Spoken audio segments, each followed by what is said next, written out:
Good morning 11th class. कल हमने किया था एलिमेंट्स ऑफ योगा। इसके हम 3 पार्ट कर चुके थे, आज हम चौथा करेंगे। ठीक है, जैसे पहला था यम, दूसरा नियम, तीसरा आसन और चौथा प्राणायाम। यम में हमने किया था कि हमें सत्य को धारण करना है, असत्य का त्याग करना है। नियम में हमने किया था हमने अपनी लाइफ में डिसिप्लिन लेके आना है। ठीक है, जैसे समय से उठना है, समय से सारे अपने काम करने हैं।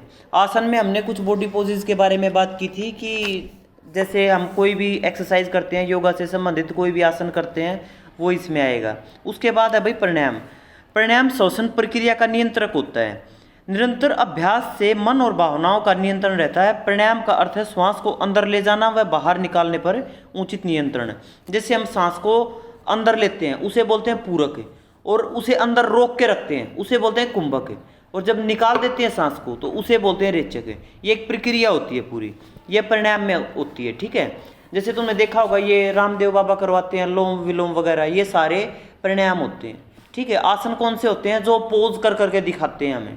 ठीक है, जैसे खड़े होके ये सूर्य नमस्कार वगैरह सारे जो करते हैं हमें, ये आसन हो गए। और प्राणायाम जो सांस से संबंधित हो गए, पूरक कुंभक रेचक। पूरक कुंभक रेचक समझ गए? पूरक सांस अंदर की तरफ लेना, कुंभक सांस को रोकना और रेचक सांस को छोड़ देना। ठीक है, ये एग्जाम की दृष्टि से महत्वपूर्ण क्वेश्चन है, ये कई बार पेपर में पूछ लिया जाता है। उसके बाद आता है भाई प्रत्याहार। ये एक आत्म नियंत्रण की प्रक्रिया है प्रत्याहार, जिसमें व्यक्ति अपने ज्ञान इंद्रियों और मन को विषय से हटाकर परमात्मा से जोड़ता है। ठीक है, जैसे कोई भी ब्यूटीफुल चीज़ है उस पर उसका बहुत ज़्यादा ध्यान नहीं जाएगा। ठीक है, कि भाई वो उसे देख के बिल्कुल सम्मोहित हो गया। ठीक है, किसी खाने की बहुत अच्छी खुशबू आ रही है, वो उसके लिए हतोत्साहित हो जाएगा। मतलब मेरे कहने का मतलब है कोई भी ऐसी चीज़ जो डिस्ट्रैक्ट करे हमें अपने गोल से, उसकी तरफ उसका ध्यान नहीं जाएगा। ठीक है, जैसे तुम ये लगा लो कि कोई भी मैच हो रहा है तुम्हारा, मैच के दौरान हार गए बच्चे, हारने के बाद वो रोना पीटना शुरू कर देते हैं, कई बहुत ज़्यादा परेशान हो जाते हैं, तो उनके अंदर सेल्फ कंट्रोल नहीं होता इसीलिए। और कुछ जैसे जीत गए मैच, जीतने के बाद इतने ज़्यादा खुश हो जाते हैं, वो बिल्कुल खिलखिला के हंसेंगे और अपने आप पे कंट्रोल ही नहीं रहेगा उनका कुछ पल के लिए। तो या तो बेशक पॉजिटिव हो बेशक नेगेटिव हो, अगर आप ओवर हो रहे हो ना किसी भी चीज़ में, तो वो तुम्हारे लिए कभी भी अच्छा नहीं होगा। ठीक है, एक लिमिट होनी चाहिए, एक अपने ऊपर सेल्फ कंट्रोल होना चाहिए, ये हमें प्रत्याहार में सिखाया जाता है। उसके बाद है बेटा धारणा। धारणा में क्या है? धारणा अष्टांग योग का छठा चरण है। ठीक है, किसी स्थान विशेष पर चित्त को स्थिर करने का नाम धारणा है। किसी एक जगह पर मेडिटेशन करना, एक तरह से ऐसे भी समझ सकते हो आप उसको। धारणा में व्यक्ति पूरी तरह से खुद को और मन को एकाग्र कर लेता है, मतलब उसका मन बिल्कुल स्थिर हो जाता है। ठीक है, जैसे मेडिटेशन करवाते हैं तुम्हारी जैसे क्लासेस चलती हैं, उसमें बताते हैं कि पूरा का पूरा ध्यान किसी एक आवाज़ पे केंद्रित करो या किसी एक चीज़ पे केंद्रित करो, ये है सारा खेल इसका। ठीक है, उसके बाद है ध्यान। ध्यान क्या है? ध्यान मस्तिष्क की पूर्ण स्थिरता की प्रक्रिया है, अर्थात मस्तिष्क को एकाग्र करना ही ध्यान कहलाता है। अपने माइंड का जो कंसंट्रेट करने का जो तरीका है ना हमारा, वही ध्यान कहलाता है। ठीक है, कि अपने माइंड को कैसे हम कंसंट्रेट करें। जैसे पढ़ाई करते हो, पढ़ाई तब तुम बेशक 6 घंटे किताब लेके बैठे रहो, कुछ नहीं कर पाओगे। अगर पूरा ध्यान लगा के पूरे अच्छे से तुम 1 घंटा भी पढ़ लोगे तो वो भी तुम्हारे लिए वैल्यूएबल रहेगा। जब तुम पढ़ाई कर चुके होगे उसके बाद ये थोड़ा और आगे के लेवल की बातें शुरू हो जाएंगी। ठीक है, अगर इस टॉपिक पे बात करें तो बहुत वाइड एरिया, लेकिन एग्जाम की दृष्टि से जो इंपॉर्टेंट रहेगा तुम्हारे लिए, हम उसी के बारे में डिस्कस करेंगे। ठीक है, मतलब किसी भी तरह की बाहर की चीज़ों की या इंद्रियों से कोई भी ऐसी चीज़ नहीं होगी जो हमारे ध्यान को हटा सके वहाँ से। ठीक है, उसके बाद है समाधि। समाधि योग का अंतिम चरण होता है। जैसे योग के स्टार्टिंग से यम नियम आसन प्राणायाम प्रत्याहार धारणा ध्यान समाधि है ना, इसी तरह से ये समाधि इसका अंतिम चरण होता है। समाधि एक ऐसी अवस्था है जिसमें व्यक्ति व्यक्तिगत पहचान खो देता है, मतलब उसमें इतनी ताकत आ जाती है कि वो चाहे तो अपने शरीर को भी छोड़ सकता है। ठीक है, जिसमें योगी स्वयं को ईश्वर में विलय करने की कोशिश करते हैं, मतलब एक तरह से परमात्मा में खो जाना। व्यक्ति की आत्मा या जीवात्मा का परमात्मा से मिलन ही समाधि है। हमारी आत्मा का परमात्मा से अगर मिलन हो जाएगा तो वो समाधि आ जाएगी लास्ट। ठीक है, मतलब वो योगी वगैरह होते थे, वो कई कई साल तपस्या कर लेते थे, अपने शरीर को छोड़ के इधर उधर भी घूम आते थे, फिर बाद में आके अपने शरीर में वापस समाहित हो जाते थे। तो ये समाधि थी। ठीक है, आया समझ में? ये आठों के आठों एलिमेंट्स अच्छे से याद कर लो, ये एग्जाम की दृष्टि से भी बहुत ज़्यादा इम्पोर्टेंट रहने वाले हैं। अगर हम बात करें योगा फॉर कंसंट्रेशन की, तो इसमें सबसे पहला नाम आता है सुखासन का। ठीक है, आपको ये पिक्चर दिखाई दे रही होगी आपकी बुक में भी सुखासन की। तो इसमें आप देख सकते हो कि एक लड़की आलती पालती लगा के बैठी हुई है। ठीक है, और उसने अपने लेग्स को क्रॉस कर रखा है, आलती पालती बोलते हैं उसको। ठीक है, और बिल्कुल बैक स्ट्रेट है और आंखें बंद हैं, अपने आप में बिल्कुल लीन कुछ टाइम के लिए। ठीक है, सुखासन, इससे ना कंसंट्रेशन पावर बढ़ती है हमारी। सुखासन करने से हमारे जो बैक का जो पोस्चर बिगड़ जाता है वो भी सही होता है। इसमें दूसरा दिखा रखा है बेटा ताड़ासन। ताड़ासन देखो अपनी बुक में। ताड़ासन में अपने शरीर को ऊपर की तरफ खींचना होता है। ये जो सेकंड वाली पिक्चर दिखाई दे रही है तुम्हें, ये ताड़ासन की है। ठीक है, इसमें अपने शरीर को ऊपर की तरफ खींचना होता है। पंजों पे हम अपने शरीर का पूरा भार लाके और हाथों को ऊपर की तरफ ऐसे स्ट्रेच करेंगे पूरा। ठीक है, इस तरीके से ऊपर खींचेंगे अपने हाथों को। इससे क्या होगा, एक तो हमारी हाइट ज़्यादा बढ़ेगी इससे। ठीक है, हमारी जो बोन है वो अच्छे से स्ट्रेच हो जाएंगी, तो हमारी हाइट इंप्रूव होगी। उसके बाद है पद्मासन।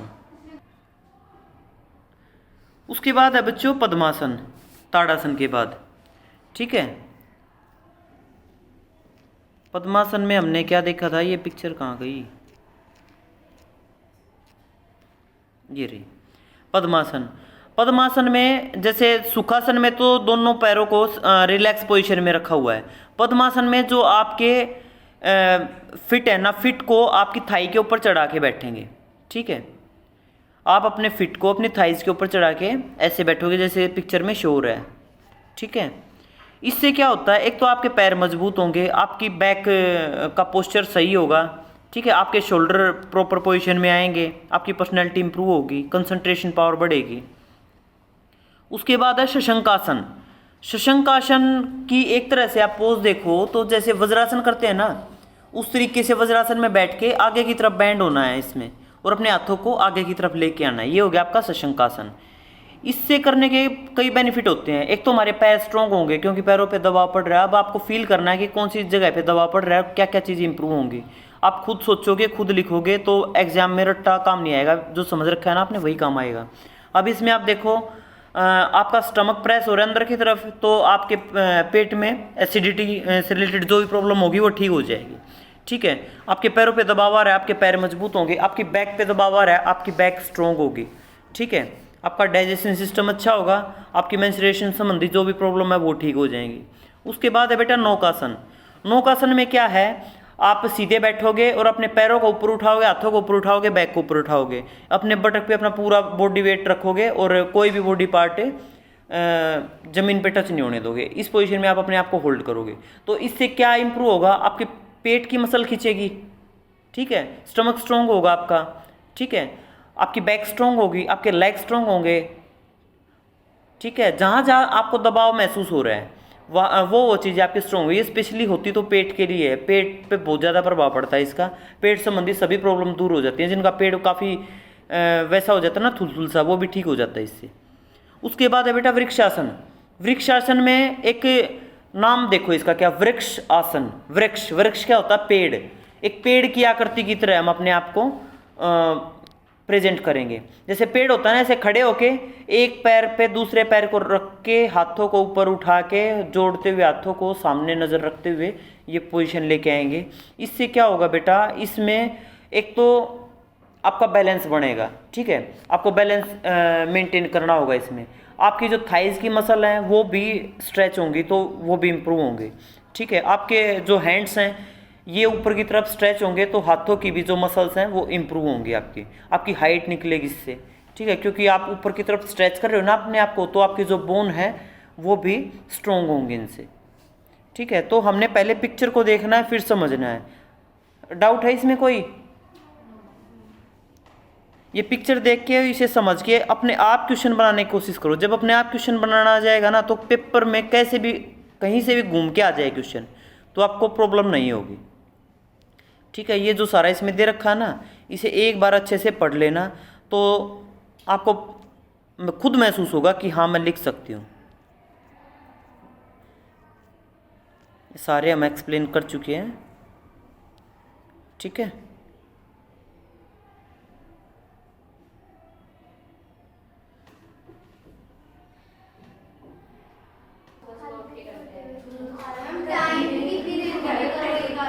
अगर आप आसन सुबह खाली पेट करते हो तो ये ज़्यादा बेनिफिशियल रहेगा। दिन में किसी भी टाइम कर सकते हो, सिर्फ खाना खाने के 3 घंटे बाद करना है, ये ध्यान रखना आपको। मैम साढ़े 5-5 मिनट ज़्यादा कम नहीं होगा? 5 मिनट जैसे हो गया। नहीं, ज़्यादा कम नहीं होगा। जब आप 1 मिनट के लिए होल्ड करोगे ना, तब पता लग जाएगा आपको ज़्यादा है या कम है।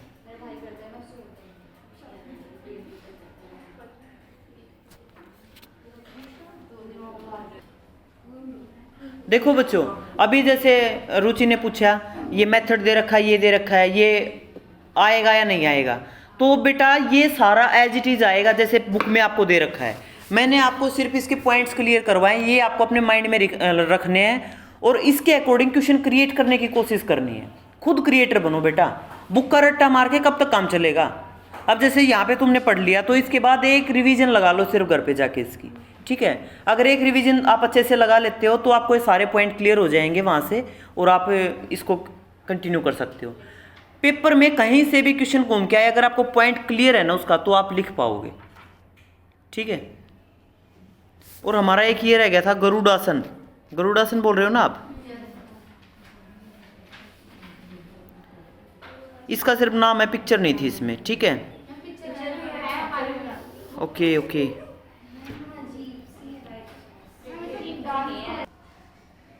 जो आपको ये इमेज दिखाई दे रही है, ये है गरुड़ासन की। तो इसमें क्या होता है, इसमें भी बैलेंस बनाना होता है। अपने एक पैर पे हमें अपनी पूरी बॉडी का बैलेंस बनाना होगा।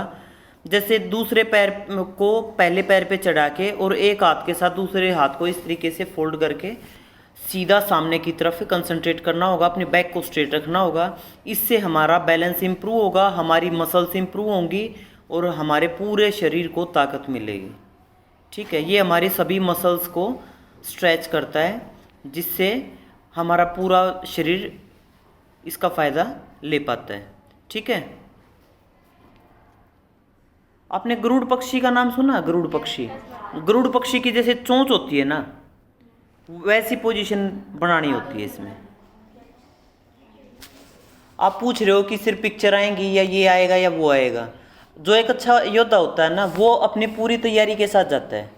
ठीक है, तुम इस चैप्टर में कुछ भी मत छोड़ो कि जहाँ से ये हो सके कि भाई कहीं ये ना आ जाए। बिना डर के जाना कितनी बड़ी अचीवमेंट है ना बेटा। आप बिना डर के, आप 1 घंटे में इस चैप्टर को रिवाइज कर दोगे। वीडियो डाल दूंगी मैं ये देखने के बाद, तुम 1 घंटा दे देना इस चैप्टर को। 5 ही तो चैप्टर हैं, 5 घंटे लगे तुम्हारे। 1 घंटा मान लो तुमने वीडियो वगैरह देख ली, 6 घंटे में तुम्हारा सिलेबस कवर हो रहा है। कॉन्फिडेंस के साथ जाओ एग्जामिनेशन हॉल में। समझ रहे हो, कहीं ये ना आ जाए, कहीं ये ना आ जाए, वो डर ही खत्म कर दो ना। अच्छे से कर लो सारा, अपने पूरे हथियार लेके जाओ जितने हैं तुम्हारे पास, इससे बाहर नहीं आएगा, ये गारंटी है। ठीक है, लेकिन अच्छे से प्रिपेयर होके जाओ।